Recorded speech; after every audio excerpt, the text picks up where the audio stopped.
مولاي صل وسلم دائما ابدا على حبيبك خير الخلق كلهم مولاي صل وسلم دائما ابدا على حبيبك خير الخلق كلهم.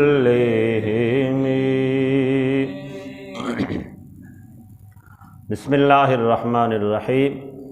الحمد للہ رب العالمین والصلاة والسلام علی سید الانبیاء والمرسلین. اما بعد فاعوذ باللہ من الشیطان الرجیم. بسم اللہ الرحمن الرحیم. الم تر الی الذین اوتوا نصیبا من الکتاب یشترون الضلالة ویریدون ان تضلوا السبیل واللہ اعلم باعدائکم وکفی باللہ ولیا وکفی باللہ نصیرا. صدق اللہ العظیم. احباب دی وقار، آج ہمیں سورۃ النساء کی آیت نمبر 44 اور آیت نمبر 45 پڑھنے کی سعادت حاصل ہو رہی ہے. ان آیات میں خالق ارض و سماوات نے یہودیوں کی مذمت فرمائی ہے. وہ لوگ کہ جو خود قرآن و سنت کی تعلیمات پہ عمل نہیں کرتے تھے، اپنی کتابوں کی تعلیمات پہ عمل نہیں کرتے تھے، اور دوسروں کو بھی اس کتاب سے دور کرنے کی کوشش کرتے تھے. یعنی انہیں اپنی کتابوں میں سے جو تعلیمات میسر تھیں، نہ تو وہ خود کما حق ہو اس پر عمل کرتے اور نہ ہی دیگر لوگوں کو اس پر عمل کرنے کی تلقین کرتے. تو ان کا یہاں پہ اللہ جل شانہ نے تذکرہ فرمایا. ارشاد فرمایا الم تر الی الذین اوتوا نصیبا من الکتاب. کیا آپ نے ان لوگوں کو نہیں دیکھا جنہیں آسمانی کتاب سے حصہ دیا گیا؟ آسمانی کتاب سے حصہ دیے جانے سے مراد یہ ہے کہ جنہیں آسمانی کتاب کے علم میں سے کچھ معلومات عطا کر دی گئی. اب انہیں جو معلومات عطا کر دی گئیں، ان میں سے کچھ لوگ ایسے تھے کہ جنہوں نے ان معلومات کو چھپا رکھا، ان کو لوگوں کے سامنے بیان نہیں کیا. جیسا کہ نبی علیہ الصلاۃ والسلام کی جو خصائص تھے، نبی آخر الزمان کی جو خصوصیات ان کی کتابوں کے اندر مذکور تھیں، انہوں نے ان خصوصیات کو چھپا لیا. تو ان کا یہاں پہ اللہ جل شانہ نے تذکرہ فرمایا کہ یشترون الضلالۃ، کہ وہ خود بھی گمراہی خریدتے ہیں، وَيُرِيدُونَ أَن تَضِلُّوا السَّبِيلَ، اور تم کو بھی رستہ سے گمراہ کرنے کا ارادہ کرتے ہیں. یعنی اس میں نبی علیہ الصلاۃ والسلام سے بھی خطاب ہو سکتا ہے، حضور کے صحابہ سے بھی خطاب ہو سکتا ہے، اور قیامت تک ہر پڑھنے والے قاری سے اس میں خطاب ہو سکتا ہے کہ الم تر الی الذین اوتوا نصیبا من الکتاب. کیا آپ نے ان لوگوں کو نہیں دیکھا یا ان لوگوں کے بارے میں آپ تک معلومات نہیں پہنچی کہ جنہیں اللہ کی کتاب میں سے حصہ دیا گیا؟ یعنی اللہ کی کتاب کے احکامات انہیں دیے گئے، لیکن انہوں نے ان احکامات پہ عمل نہیں کیا، بلکہ ان احکامات کے مقابلے میں انہوں نے دیگر چیزوں کو ترجیح دی. یشترون الضلالۃ، وہ ہدایت پر آنے کی بجائے گمراہی کو خریدتے رہے، گمراہی کی طرف مبتلا ہوتے رہے. وَيُرِيدُونَ أَن تَضِلُّوا السَّبِيلَ، اور صرف خود ہی گمراہی کے اندر مبتلا نہیں ہوئے بلکہ دوسرے لوگوں کو بھی گمراہ کرنے کی کوشش کرتے رہے. پھر آگے ارشاد فرمایا وَاللَّهُ أَعْلَمُ بِأَعْدَائِكُمْ، اور اللہ تمہارے دشمنوں کو خوب جانتا. یہ مومنوں کو تلقین کی. ایک تو یہاں پہ ان لوگوں کا تذکرہ فرما دیا نا کہ وہ یہودی لوگ جنہیں کتاب میں سے حصہ دیا گیا لیکن اس کتاب کی تعلیمات پر عمل کرنے کی بجائے وہ گمراہی کی دلدل میں پھنستے چلے گئے، خود بھی گمراہ ہوئے، لوگوں کو بھی گمراہ کرنے کی کوشش کی، تو ایسے لوگوں کے بارے میں گویا کہ تنبیہ فرمائی کہ یہ تمہارے دشمن ہیں۔ اور اللہ جل شانہ نے صراحت کے ساتھ بیان کیا واللہ اعلم باعدائکم، اللہ زیادہ اچھے انداز سے جانتا ہے کہ تمہارے دشمن کون ہیں۔ بہت سے لوگ ایسے ہیں کہ جو بندے کے عزیز و اقربا میں سے ہوتے ہیں، بندے کے ساتھ ان کی بڑی تعلق داری ہوتی ہے، لیکن وہ دین سے دور ہوتے ہیں، عقائد و نظریات ان کے فاسد اور غلط قسم کے ہوتے ہیں۔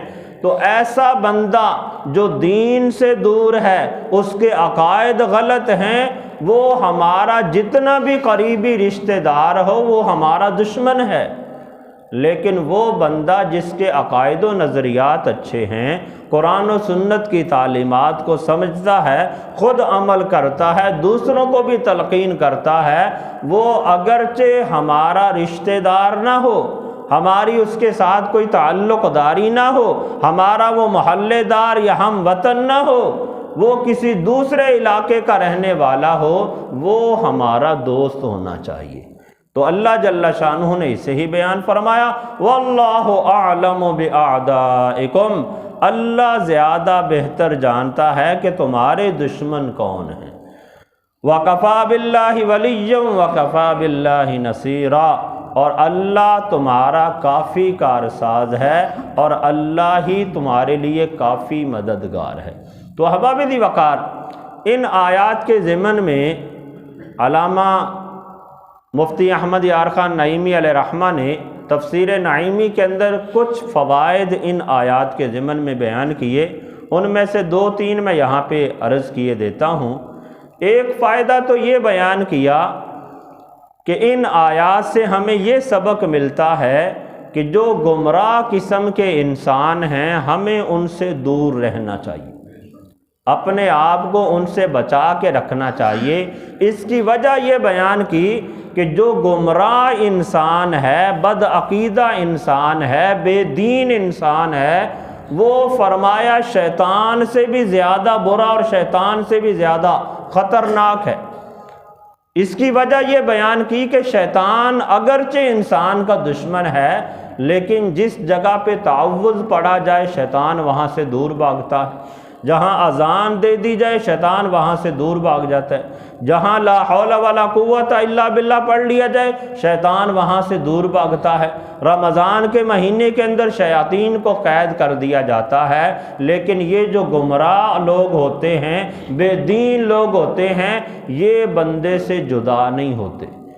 ان سے جدائی اختیار کرنے کا یہی طریقہ بیان کیا کہ بندہ ان کے ساتھ تند خوئی والا طریقہ استعمال کرے، ان کے ساتھ پیار اور محبت والا طریقہ اختیار نہ کرے، بلکہ ان کے ساتھ ترش اور سخت لہجہ استعمال کرے تاکہ وہ بندے سے دور رہیں اور بندہ اپنے ایمان کو ان سے بچائے رکھے۔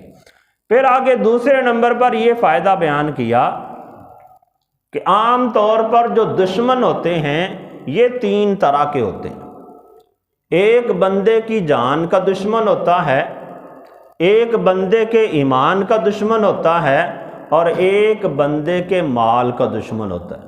جو دان کا دشمن ہے وہ بندے کو قتل کر دے گا، جانی طور پر بدنی طور پہ بندے کو نقصان پہنچائے گا۔ جو مال کا دشمن ہے وہ جہاں سے دا لگے گا بندے کا مال چھین لے گا، کبھی دھوکہ دے کے، کبھی رشوت کے ذریعے، کبھی سود کے ذریعے، کبھی ویسے ہی چوری ڈاکہ کر کے۔ اور جو ایمان کا دشمن ہوتا ہے وہ بندے کے ایمان کو چھینتا ہے۔ تو فرمایا ان تینوں دشمنوں میں سے جو ایمان کا دشمن ہے وہ سب سے زیادہ برا اور بدترین دشمن ہے۔ اسے ایک فارسی کے شاعر نے اس انداز سے بیان کیا، تا توانی باگریز از یار بد، یار بد بدتر بود از مار بد، مار بد تنہا تو راز جاں زند، یار بد بر جاں و بر ایمان زند۔ فرمایا جہاں تک تم سے ممکن ہو سکتا ہے برے دوست سے، برے لوگوں کی سنگت سے اپنے آپ کو محفوظ رکھو، اس لیے کہ جو برا دوست ہے، بری سنگت ہے، وہ زہریلے سانپ سے بھی زیادہ برا ہے۔ کیوں؟ اس کی وجہ یہ بیان کی کہ جو زہریلا سانپ ہے وہ تمہیں ڈسے گا، ڈنگ مارے گا، تمہاری جان چلی جائے گی، ایمان تو نہیں جائے گا نا، جان جائے گی، بندہ پھر بھی کامیاب ہو سکتا ہے، رب تعالیٰ جنت کے اندر اسے درجے عطا فرمائے گا۔ اس طرح زہریلے جانور کے کاٹنے کی وجہ سے موت ہوئی، رب تعالیٰ شہادت کا درجہ عطا فرمائے گا۔ لیکن جو برا دوست ہے، یار بد ہے، وہ ایک تو بندے کی جان لے جائے گا، اس کے ساتھ ساتھ بندے کا ایمان بھی لے جائے گا، اور جو ایمان سلامت لے کے چلا گیا وہ تو کامیاب ہو گیا، اور جس کا ایمان ہی خراب ہو گیا وہ چاہے ہزاروں سال دنیا میں زندہ رہے، وہ دنیا میں بھی برباد ہو گیا، آخرت کے اندر بھی برباد ہو گیا۔ تو اس لیے فرمایا کہ دشمن عام طور پہ تین طرح کے ہوتے ہیں، ایک جان کا دشمن ہے، ایک مال کا دشمن ہے، اور ایک بندے کے ایمان کا دشمن ہے۔ تو جو ایمان کا دشمن ہے یہ سب سے زیادہ برا ہے، اس سے اپنے آپ کو بچا کے رکھیں۔ اگر ایمان کے دشمن سے بچیں گے تو پھر بندے کا ایمان سلامت رہے گا۔ اسی طرح آگے ایک بات یہ بھی بیان کی، یہ بھی فائدہ بیان کیا کہ جو بے دین ہے، بد کردار ہے، برا ہے، کافر ہے، گمراہ ہے، وہ فرمایا اگرچہ تمہارا قریبی رشتہ دار کیوں نہ ہو، وہ تمہارا دشمن ہے، چاہے تمہارا اس کے ساتھ کاروبار کا معاملہ ہو، تمہارا ہمسایہ ہو، تمہارے قرب و جوار کے اندر رہتا ہے، لیکن فرمایا وہ بندہ تمہارا دشمن ہے۔ لیکن اس کے مقابلے میں جو بندہ ظاہراً تو اجنبی ہے، آپ کی اس کے ساتھ کوئی رشتہ داری نہیں ہے، آپ اسے کوئی ظاہری اعتبار سے، خاندانی اعتبار سے جانتے نہیں ہیں، وہ آپ کے علاقے کا رہنے والا نہیں ہے، لیکن فرمایا وہ دین پر استقامت کے ساتھ قائم ہے، اس کے عقائد و نظریات درست ہیں، قرآن و سنت کی تعلیمات کو سمجھتا ہے، اس کے مطابق عمل کرنے کی کوشش کرتا ہے، تو فرمایا وہ تمہارا دشمن نہیں بلکہ حقیقتاً وہ تمہارا دوست ہے۔ اگر اس طرح کی چیزوں کو ہم دیکھیں تو پھر ہمیں پتہ چلے گا کہ جو اللہ نے ارشاد فرمایا واللہ اعلم باعدائکم، اللہ خوب جانتا ہے کہ تمہارا دشمن کون ہے۔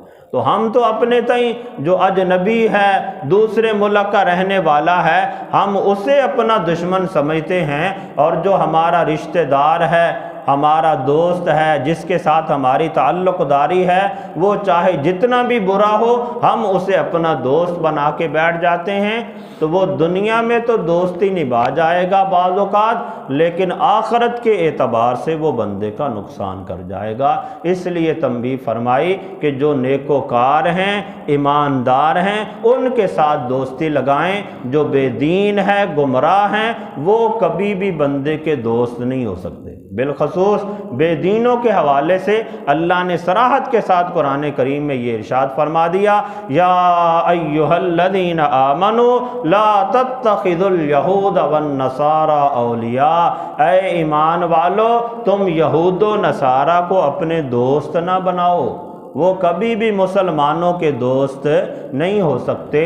اسی طرح جو بد کردار ہے، بد عقیدہ ہے، برے لوگ ہیں، وہ بھی کبھی بھی بندے کے صحیح معنوں میں دوست نہیں ہو سکتے، وہ دنیا میں بھی اسے نقصان پہنچا جائیں گے، اور بالخصوص آخرت کے اندر انہیں ضرور نقصان پہنچائیں گے۔ تو اللہ تعالیٰ کی بارگاہ میں دعا ہے رب تعالیٰ ہم سب کو قرآن و سنت کی تعلیمات کو سمجھنے کی اور اچھے دیندار لوگوں کی سنگت اختیار کرنے کی توفیق عطا فرمائے۔